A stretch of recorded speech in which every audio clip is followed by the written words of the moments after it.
Insiden ibu dan anak yang meninggal terseret arus saat melukat pada hari purnama Sade Rabu 26 Mei menyisakan kesedihan bagi anggota keluarganya. Kedua korban berasal dari Geria Ambengan, Banjar Ujung, Kelurahan Kesiman, Denpasar Timur. Ida Ayu Rupini yang berusia 60 tahun masih menjabat sebagai guru di SMP Negeri 6 Denpasar. Rencananya pensiun pada September 2021. Sedangkan anaknya Ida Ayu Indah Wedaswari berusia 24 tahun merupakan lulusan Institut Pertanian Bogor. Kini menjabat sebagai manajer di sebuah perusahaan minuman di Denpasar. Kedua korban masih memiliki hubungan keluarga dengan mantan Gubernur Bali Ide Bagus Oke.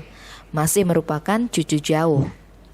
Disambangi Bali Express ke rumah duka Kamis 27 Mei, terlihat pihak keluarga sedang melakukan persiapan upacara ngaben.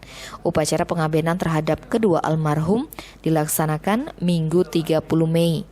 Seperti dituturkan salah satu kerabat korban bernama Ide Bagus Budi, pihak keluarga tidak menyangka akan musibah ini. Lantaran setiap rahinan, korban sekeluarga biasa melukat.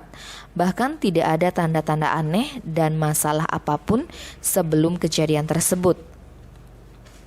Namun diakui korban sekeluarga belum pernah melukat di lokasi kejadian naas tersebut.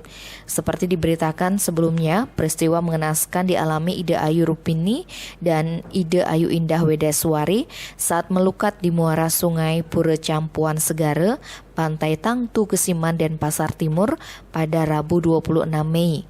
Keduanya hanyut terseret arus sungai yang sangat deras ke arah pantai. Nyawa kedua korban tidak berhasil diselamatkan, namun suami Ida Ayu Rupini bernama Ide Bagus Mariane yang mencoba memberi pertolongan berhasil menyelamatkan diri dengan berpegangan di sebongkah batu. Tim Bali Express melaporkan.